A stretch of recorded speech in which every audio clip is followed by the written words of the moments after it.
buenas noches para todas las personas que están conectadas y para aquellas que en un futuro van a ver esta conferencia a través de nuestras redes sociales. Es un placer estar aquí. Estoy a nombre de la Academia de Medicina de Caldas, el doctor Bernardo Campo, su secretario general, y vamos a presentar hoy la tercera conferencia del programa entre la Academia de Medicina de Caldas y la Territorial de Salud, un programa académico que comprende conferencias que hacemos todos los meses y el diplomado sobre manejo del dolor que se inició en el día de ayer. Es un placer tener aquí hoy como conferencista al doctor Fernando Arango, nuestro médico egresado de la Universidad de Caldas. Es un neonatólogo, pero viene en condición de epidemiólogo, en la cual se desempeña como profesor en diferentes universidades de la ciudad de Manizales, asesorándonos en los proyectos de investigación y en la docencia en todos los aspectos epidemiológicos. Conozco al doctor Fernando y su maravillosa forma de ver la epidemiología, que a veces se nos hace complicada para muchos de nosotros. Le pedimos el favor de que nos hiciera hoy una charla donde le mostrara a los médicos generales y las enfermeras y profesionales de la salud cómo pueden utilizar la epidemiología lo mejor manera posible. Doctor Fernando, hágame el favor de tomar la palabra y le agradecemos mucho su atención por acompañarnos en esta reunión. Gracias. Muchas gracias a ustedes por la invitación, por la presencia y voy a dar una visión muy personal de cómo he utilizado yo la epidemiología en mi trabajo como profesional de la salud. Soy médico de recién nacidos y tengo esa maestría en epidemiología. Podemos definir la epidemiología como la ciencia que estudia la ocurrencia de enfermedad y los estados de salud en poblaciones humanas. O una definición muy similar es el estudio de cómo se distribuyen las enfermedades en las poblaciones y los factores que determinan o influyen en esa distribución. Y tenemos dos tipos de epidemiología, la epidemiología descriptiva y la epidemiología analítica. La descriptiva se trata de evaluar cómo ocurre, cómo varía la frecuencia de enfermedad y otros indicadores de salud con la edad, el género, la etnia y otras características de persona, tiempo y lugar. Mientras que la epidemiología analítica ya evalúa los efectos de exponerse a un factor protector o un factor de riesgo con la ocurrencia de enfermedad o exponerse a una intervención médica y qué pasa, qué desenlaces puedo tener. Tiene unos objetivos: identificar la etiología de una enfermedad y los factores de riesgo relevantes, determinar la extensión de la enfermedad en la comunidad, estudiar la historia natural y el pronóstico de la enfermedad, evaluar los modos de prestación de servicios de salud y las medidas terapéuticas y preventivas, tanto las existentes como las nuevas que van apareciendo, que se tienen que someter a investigaciones para poder saber si son efectivas o no. Y muy importante para proporcionar la base para normativas públicas. Cuando empezamos a estudiar medicina, empezamos muy sardinos y uno le colocan esa bata blanca y uno ya se siente un pichón de médico y es feliz cuando entra al anfiteatro a disecar cadáveres, cuando lo llevan al laboratorio de histología y uno está viendo microscopios y ver esos tejidos tan bonitos con esas tinciones. Eso es sorprendente. Nos cansamos, nos fatigamos, pero estudiamos muy duro hasta que de pronto nos empiezan a meter clases de estadística y de epidemiología. Y lamentablemente, por lo menos en el campo personal, la epidemiología a mí se me convirtió en un vomitivo. Y era algo maluco, qué pereza, qué jartera. No, yo no, yo vine fue a estudiar medicina, no a estudiar matemáticas. Y hay una crítica constructiva al currículo de medicina, que en esta frasecita, en esa simple pregunta, se resume. ¿Qué tan relevante es saber calcular un riesgo relativo cuando se está cursando anatomía, histología, bioquímica y fisiología? Y es que desafortunadamente, por lo menos cuando yo estudié medicina y como soy profesor en la de Caldas y en la de Manizales en medicina, yo sí veo que la parte de epidemiología de pronto no está tan bien en el currículo y los estudiantes no es el momento, no es la madurez para uno entender que es una herramienta muy importante. En el 96 me logré graduar como neonatólogo y yo honradamente pensé que toda mi vida iba a transcurrir entre incubadoras, ventiladores, recién nacidos prematuros, recién nacidos a término enfermos. Y yo pensé que esa era mi vida y esa realmente es mi gran pasión.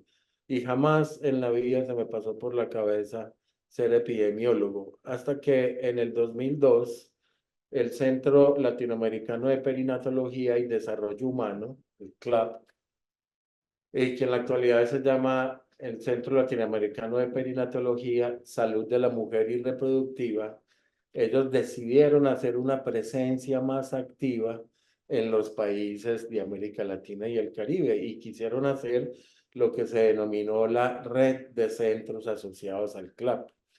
Entonces hubo un concurso, yo participé por la Universidad de Caldas, ganamos el cupo y en el país tuvimos 4 centros asociados al CLAP, la Secretaría de Salud de Bogotá, Saludcop, que antes se llamaba Café Salud, después se convirtió en Saludcop, después lamentablemente desapareció, la Universidad de Antioquia y la Universidad de Caldas. E hicimos una red colombiana de centros asociados al CLAP y éramos asociados a la OPS y nos convertimos en asesores y trabajamos mucho en ese campo hasta que en esas reuniones conocí a 2 ginecobstetras de la Universidad de Antioquia que además de ser ginecobstetras tenían maestría en epidemiología y nunca éramos capaces de llegar al nivel de ellos en las discusiones científicas de artículos científicos o de diseño de trabajos de investigación y entonces sentí la necesidad de hacer la maestría en epidemiología. Entonces fui a la Universidad del Valle, viajaba todos los viernes y sábados durante 4 semestres y logré sacar el título de magíster en epidemiología. ¿Eso me ha servido para algo? Definitivamente sí. Yo le resumo en esos 4 ítems. Me ha servido para conocer nuestra propia realidad, para comprender mejor la literatura científica, para lograr diseñar estudios clínicos y asesorar trabajos de investigación. Y el futuro que se viene es el Centro de Investigación Clínica. ¿Cómo conocemos nuestra realidad? Lo vamos a mostrar con un simple ejemplo. Este es la base de datos del servicio de recién nacidos donde yo trabajo.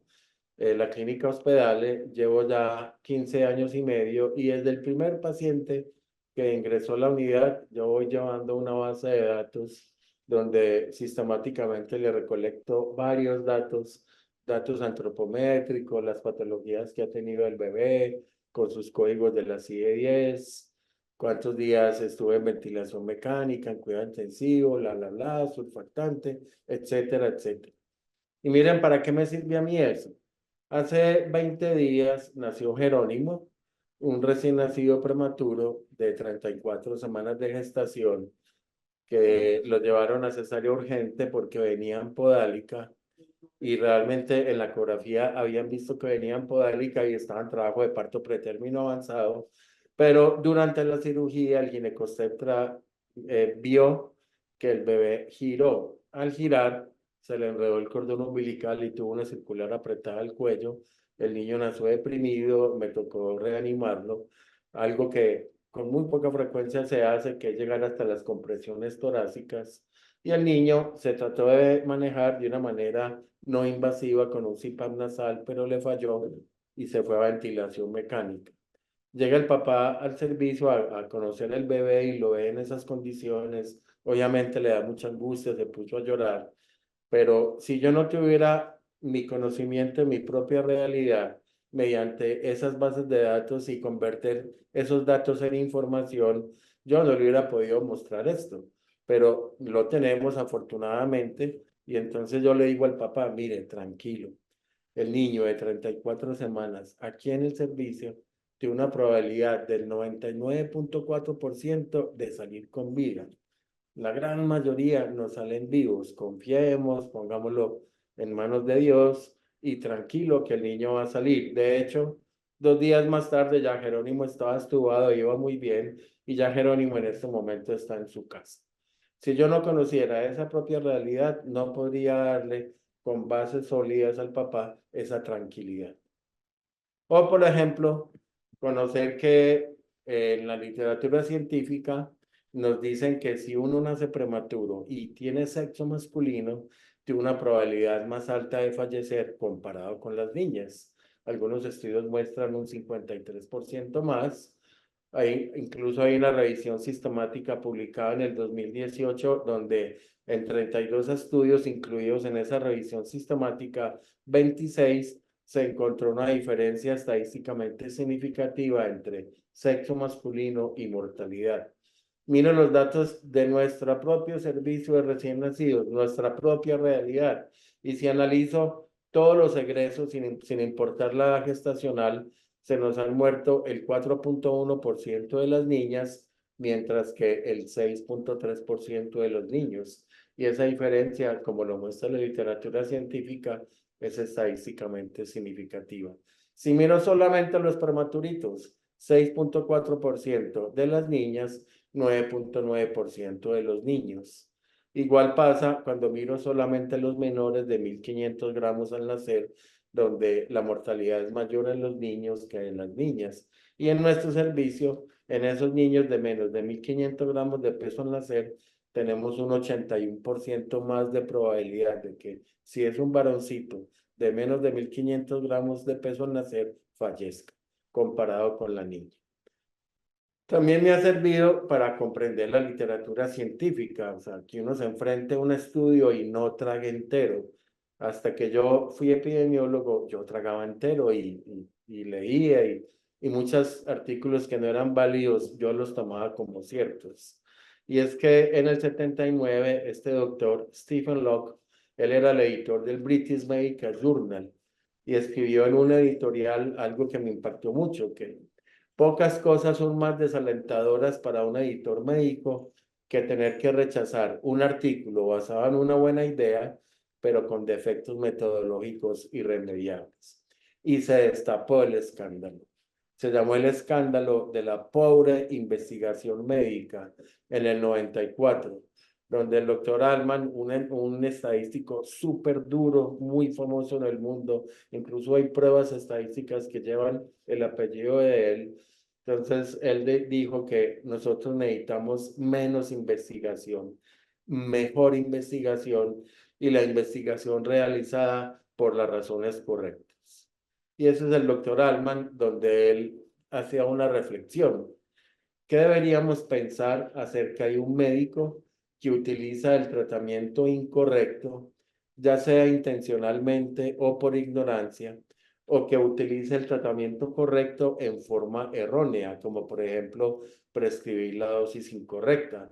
Obviamente pensaríamos que ese médico tiene un comportamiento no profesional, no ético y que es inaceptable. De igual manera, hacía la comparación. ¿Qué deberíamos pensar acerca de investigadores que utilizan las técnicas incorrectas, bien sea en forma intencional o por ignorancia? Utilizan las técnicas correctas en forma errónea, interpretan mal sus resultados, reportan selectivamente sus resultados, citan selectivamente la bibliografía y extraen conclusiones injustificadas. Él mismo se respondía: deberíamos de estar horrorizados, porque finalizando el siglo pasado se empezaron a publicar un montón de estudios donde se demostraba que muchos de los estudios publicados tenían errores. Por ejemplo, falta para especificar los criterios de inclusión en el 25% de los reportes en los journals de cirugía. No reportar cómo se generó en forma adecuada el método de aleatorización. Eso ocurría en el 68% de los estudios de ginecobstetricia y en el 52% de los estudios de medicina general.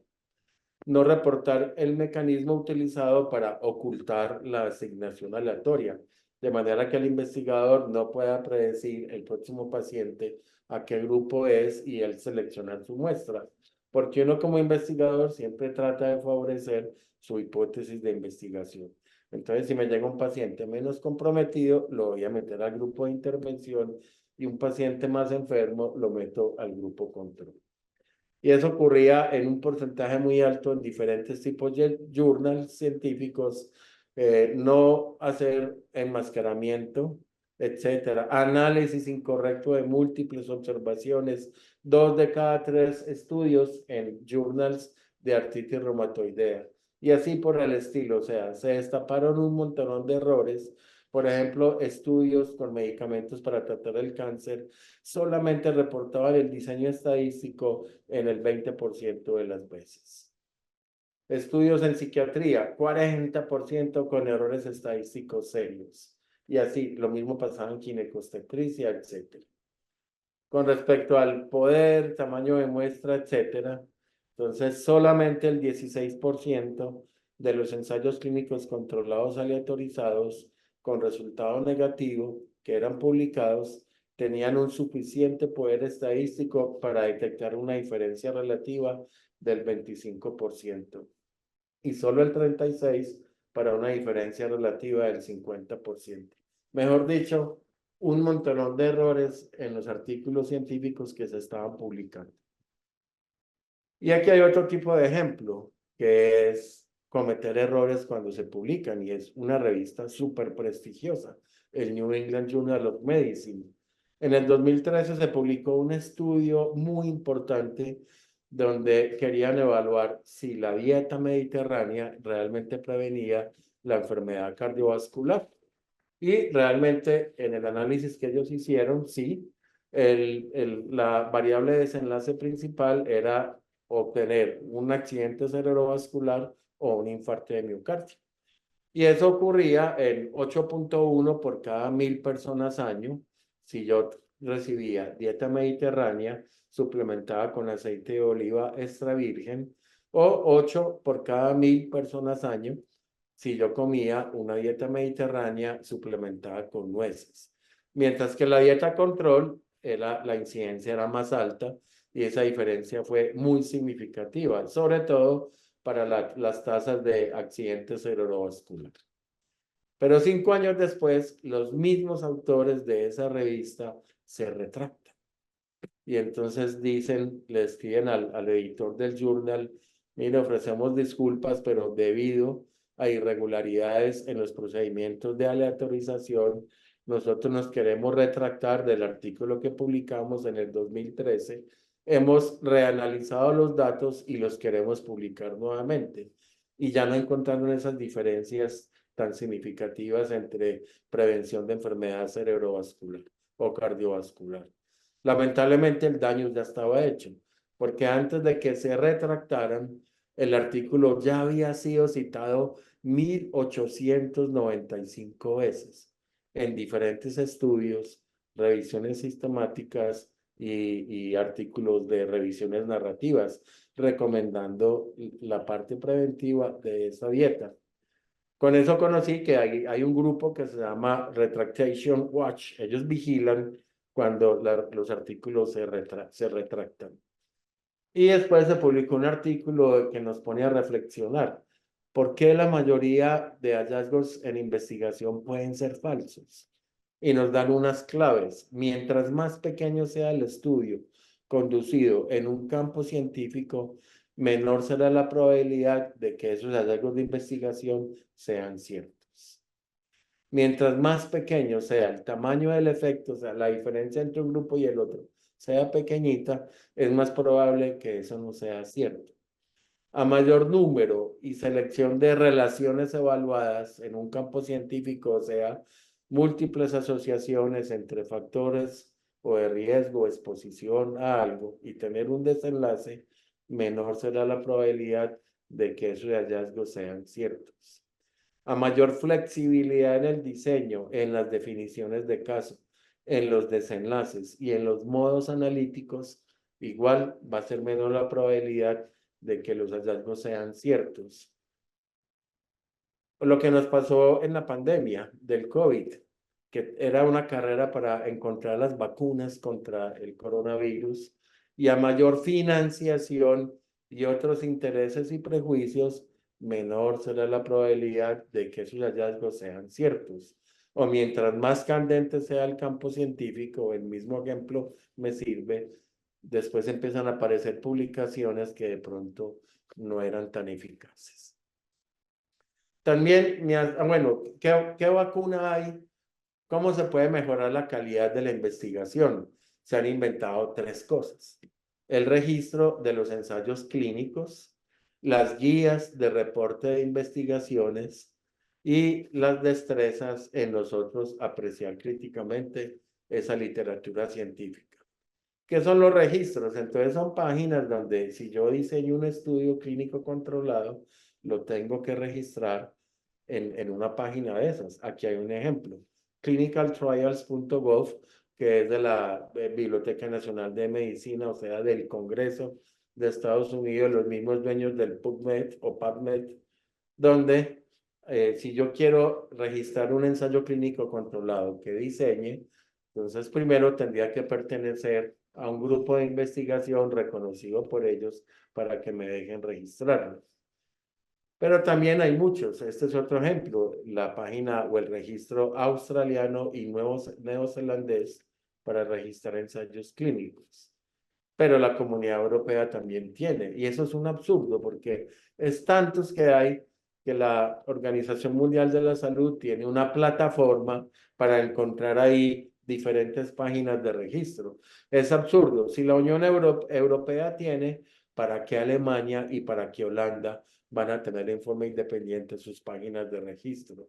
En América Latina, Brasil, Perú tienen.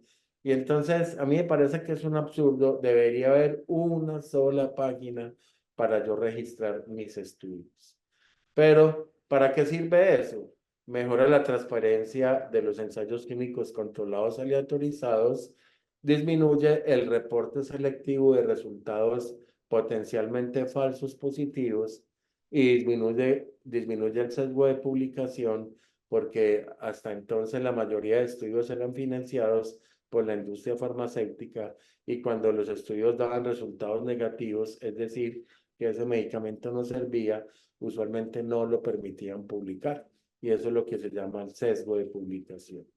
Y además se asegura el cumplimiento de la responsabilidad ética que tiene un investigador para publicar sus resultados de investigación. De hecho, un año después, los editores de las principales revistas, y hay un concilio o un comité internacional de editores de revistas médicas, y ellos ya están exigiendo de que antes de que yo empiece a aleatorizar mi primer paciente, tengo que registrar ese protocolo de investigación en alguna página de registro. Si no, no me lo dejan publicar. Y aparecen entonces las guías de reporte, porque como se destapó ese escándalo tan grande en la investigación médica, finalizando el siglo pasado, se reunieron los editores de las revistas más importantes médicas y dijeron, bueno, ¿qué vamos a hacer para que en nuestras revistas no se publiquen estudios que no sean válidos? Y se reunieron además con epidemiólogos, con metodólogos de la investigación, y sacaron las guías de reporte. La primera que salió se llamaba CONSORT. Son acrónimos, que quiere decir los estándares consolidados para reportar ensayos clínicos. La primera versión es del 96, que es esta. Después apareció otra versión en el 2001, y la que está vigente en la actualidad se llama el CONSORT 2010. Y donde son una lista de chequeo que ellos siguen la anatomía de un artículo científico, que es el título y abstract, qué tiene que tener ese título y ese resumen, qué tiene que decir la introducción, en la parte de métodos, qué tiene que decir ese reporte de investigación para que sea de buena calidad, en la parte de resultados, en la discusión, y otra información importante que es: muéstrame el ID del registro, dónde está registrado, de dónde puedo yo descargar el protocolo de esa investigación y quién financió el estudio. Entonces, estas guías de reporte nos sirven en dos sentidos. Primero, si yo estoy leyendo un ensayo clínico controlado, pues voy llevando la lista de chequeo y miro si los autores sí cumplieron con eso o no. Pero en el otro sentido me parece a mí muy importante. Si yo estoy diseñando este tipo de investigación, entonces yo tengo que tener en cuenta que en mi diseño pueda cumplir con cada uno de los ítems, de manera que cuando quiera escribir mi artículo científico y quiero que me lo publiquen, yo pueda cumplir con cada uno de los ítems. Porque eso es lo que hace un revisor par. Uno manda el reporte a la revista y los revisores para lo que hacen es mirar si uno sí cumple o no con lo que ellos nos están pidiendo. El flujograma que todos conocen. Y eso ha servido para algo. Ya han investigado si esa declaración consort ha servido. Y eso, ustedes van a ver siempre la rayita verdecita, que ya es todo el global, si eso ha mejorado o no. Entre 1990 hasta el 2015, si esa declaración consort había mejorado la calidad global de la investigación. Era del 2,6%, subió al 10,3%. Bueno, ahí vamos. Pero hay ítems que han mejorado mucho más. Por ejemplo, que se haga muy bien la generación de la secuencia de aleatorización. Era el 26, ya va en el 68. Que se mantenga oculta esa asignación aleatoria de aleatorización para que el investigador no pueda seleccionar su muestra. Va mejorando. El enmascaramiento va mejorando. El reporte selectivo, etcétera. O sea, son alentadores, pero todavía falta mucho camino por recorrer. Y ya después apareció una organización internacional que se llama la Red Ecuador, que es otro acrónimo, cómo mejorar la calidad y transparencia de la investigación en salud, donde ellos consolidan todas las guías de reporte que hay. Entonces hay guías para ensayos clínicos controlados, esa es la declaración consort, para estudios observacionales como los estudios transversales, cortes, casos y controles, se llama la declaración Strobe. Para revisiones sistemáticas, la declaración Prisma. Para estudios de pruebas diagnósticas, START, etcétera, etcétera. Entrar a la página es muy fácil, simplemente uno busca en Google Equator Network o Red Ecuador, no tiene nada que ver con el país, es simplemente el acrónimo. O simplemente ahí está en esas rayitas azulitas, www.equator-network.org. Y uno hunda en esos links, entonces baja toda la declaración consort y las extensiones que hay, porque por ejemplo, si es un ensayo clínico controlado en pediatría, tendrá su extensión para pediatría. O si son intervenciones no farmacológicas, o si es acupuntura. Hay muchas extensiones. Y cada vez eso se está actualizando porque cada vez van sacando, van actualizando y haciendo más y más guías de reporte. Y finalmente, tener destrezas en la apreciación crítica de la literatura científica, que en el caso personal yo lo tengo plasmado en un curso que le doy a los residentes en la de Caldas, a los residentes en la Universidad de Manizales, y la Universidad Autónoma tiene 2 maestrías en las que yo les enseño a ellos, que son neurorehabilitación y se me olvidó el nombre de la otra, qué vergüenza con ustedes, bueno, ahorita me acuerdo. Y les doy unos módulos. Recordamos los diseños de investigación clínica cuantitativa, prueba de hipótesis, que es error tipo 1, error tipo 2, que es poder estadístico, y empezamos a ensayos clínicos controlados, estudios de pruebas diagnósticas, discapacidad, se llama la otra maestría, revisiones sistemáticas y estudios observacionales. Y es un curso que tiene que ser práctico porque antes de yo estudiar la maestría en epidemiología, había hecho 3 cursos de medicina basada en la evidencia. Y yo salía siempre aburrido porque eran cursos de 2 o 3 días súper intensos, netamente académicos, nada prácticos, solo teóricos. Y yo siempre salía aburrido. Yo no sé nada, no aprendí nada. Es un desastre. Porque si esto no se hace práctico, es decir, vemos todos los fundamentos teóricos y qué herramientas tenemos para apreciar críticamente un ensayo clínico controlado. Y si no nos enfrentamos en talleres prácticos a apreciar críticamente ese diseño, pues no vamos a aprender bien.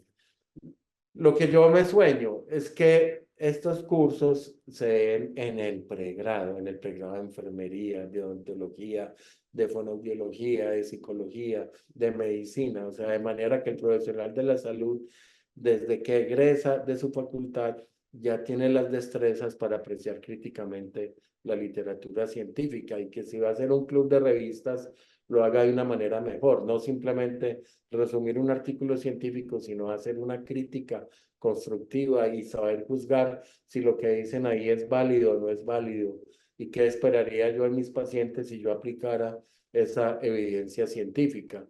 Y que si se enfrentan a una tabla o a unas gráficas que son complicadas, que no los envistan, que sean capaces de interpretar eso que está publicado en el artículo científico. El otro uso que le he dado yo a la epidemiología como una herramienta en mi práctica clínica es lograr diseñar estudios clínicos. Le traje solo dos ejemplos. Este es un trabajo que terminamos en marzo con una residente de pediatría. Ella ya es pediatra y está en Cali ejerciendo. Y este fue su trabajo de grado. Es el impacto de la implementación de la calculadora de sepsis neonatal en dos unidades de cuidado intensivo neonatal aquí en Manizales, que son la ESES, Hospital de Caldas, y en donde yo me encuentro en este momento, en la clínica hospedal. Hasta ese entonces hospitalizábamos mucho más recién nacidos por riesgo de sepsis de los que deberíamos. Entonces una doctora en Estados Unidos se inventó una calculadora, un modelo matemático para uno predecir qué riesgo va a tener ese niño realmente de que tenga sepsis y poder tomar decisiones. Hicimos el estudio con 129 pacientes en cada grupo. Es un diseño que se llama cuasi experimental de antes y después o before after, donde vamos a analizar un periodo antes, qué es lo que pasa o qué pasaba, implementamos el uso de la calculadora en forma sistemática y qué impacto tuvimos después. Para resumir, entonces logramos disminuir la hospitalización neonatal por probable sepsis del 31.8 al 22.5. Logramos disminuir la prescripción de antibióticos del 28.7 al 12.4%. La solicitud de hemocultivos del 30.2 al 17.1. La solicitud de hemograma del 72.9 al 14.7. La solicitud de proteína C reactiva del 72.9 al 8.5%. Esto en el antes, esa grafiquita de cajas y bigotes nos muestra cuál era la dosis total que recibían los bebés de antibióticos y el cambio es muy dramático después de que implementamos la calculadora, cómo logramos disminuir el uso de antibióticos innecesarios. Y la tasa de prescripción de antibióticos por 1000 días paciente la logramos bajar de 4.6 a 2. La tasa de uso de antibióticos de 15.38 a 7.57 y la tasa de hospitalización de 5.12 a 4.57 por cada 1000 días paciente. Y ya tenemos bases sólidas para nosotros en nuestras dos unidades neonatales seguir utilizando la calculadora de sepsis y así disminuir separación innecesaria, hospitalizaciones innecesarias, ahorrarle costos al sistema de salud en solicitud de prescripciones de antibióticos, hospitalizaciones, solicitud de paraclínicos que no se necesitan. Este artículo se sometió a publicación a una revista en Estados Unidos. Estamos esperando la respuesta. Otro ejemplo también de este año, Daniel Betancourt Zuluaga es un residente de geriatría de la Universidad de Caldas muy brillante. Él apenas va en segundo año y ya terminó su trabajo de investigación. Pocos son esos ejemplos que nos pasan, pero es un muchacho súper motivado y se trabajó en conjunto con el doctor José Fernando Zuluaga, un cardiólogo, la doctora Tatiana Murillo, la especialista en geriatría y el epidemiólogo. Se llama la correlación entre fragilidad y hallazgos ecocardiográficos en ancianos hospitalizados en dos centros de referencia en Manizales, que son Santa Sofía y el Hospital CES Hospital Universitario de Caldas. Entonces, no vamos a ahondar en los resultados, pero los ancianos se dividen en tres grupos, no frágiles, prefrágiles y frágiles, según un puntaje clínico de una doctora Freite, y una canadiense. Y entonces los viejitos que son frágiles tienen cambios en la estructura cardíaca y tienen cambios en la función cardíaca y tienen un riesgo 3.4 veces mayor si son frágiles comparados con los otros de tener disfunción ventricular diastólica. Ese es Daniel. El mes pasado presentó su trabajo de investigación en un congreso en la Universidad Javeriana en Bogotá, el segundo Congreso Javeriano de Geriatría, 23 y 24 de agosto, y Daniel se ganó el primer puesto de presentación oral como trabajo original. La Universidad de Caldas está muy contenta, obviamente, pues, y mucho más este muchacho. Otros trabajos que hemos ganado el año pasado. Entonces, en el Congreso, en el 35º Congreso Colombiano de Anestesiología y Reanimación, entonces ahí obtuvimos tres premios.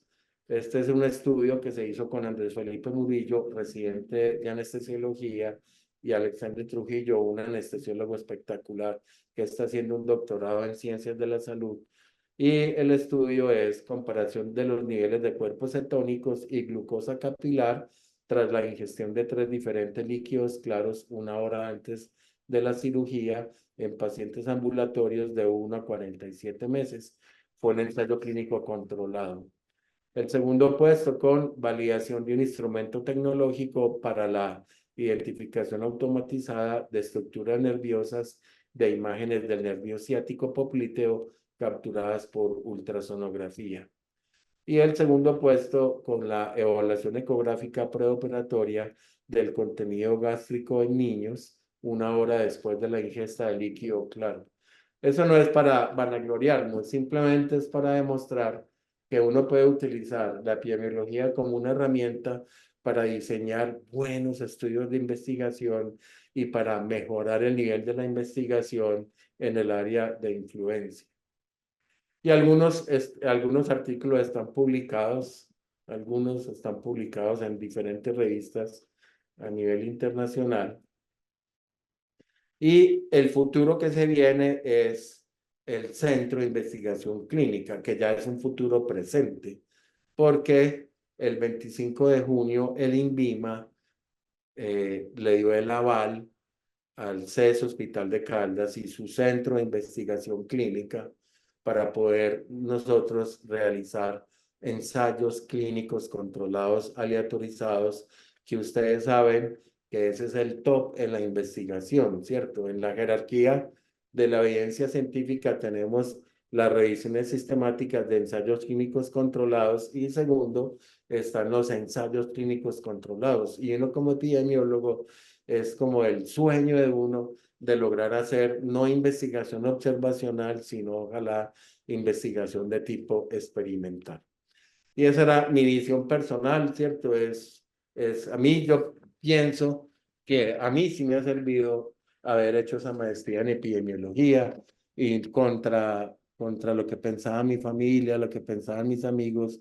Hombre, usted se enloqueció, ¿cómo se le ocurre?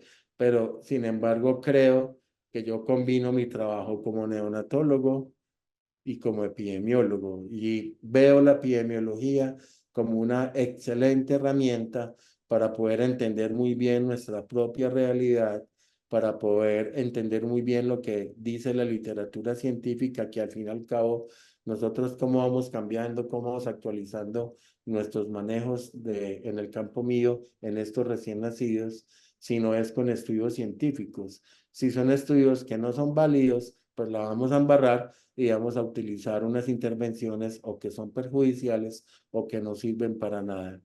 Y además, en el campo de la investigación, que eso es apasionante y es muy satisfactorio uno lograr que diferentes residentes, porque para ellos la investigación lamentablemente es una piedra en el zapato, porque vienen con esa tara de que la epidemiología es un vomitivo desde el pregrado. Y yo les quiero mostrar que la epidemiología no es ningún vomitivo, es una excelente herramienta porque uno puede combinar con su trabajo como clínico. De verdad que muchas gracias a la dirección territorial, a la academia de Medicina de Caldas por invitarme y si tienen alguna pregunta, algún comentario, con mucho gusto. Doctor Fernando, muchas gracias por su conferencia, por su charla. Realmente una demostración de cómo la epidemiología realmente sirve. Yo tengo una vivencia con usted muy importante también de trabajos que hemos estado para publicar recientemente y ha sido su ayuda fundamental para ello. De manera que yo creo que esta charla que vamos a hacer la subiremos a la página web de la Academia de Medicina y la pondremos también en la página de la Territorial de Salud. Va a ser muy interesante para motivar a los médicos que creen que la epidemiología es una encarte y un problema que se le crea a uno cuando realmente es un arma muy interesante. Y además ahora tendremos que conversar de eso también con usted. ¿Qué vendrá con la inteligencia artificial en todos estos desarrollos investigativos que, como usted también hemos venido explorando? Si hay alguna Sí. persona que quiera preguntar alguna cosa, le agradezco lo haga en este momento, por favor. Yo quisiera comentar algo y es gracias por esa visión tan fácil. Sí, es un camino lógico y con una fundamentación científica para obtener un resultado clínico. Muchas gracias y me pareció muy interesante. Dime, muchas Como dice gracias.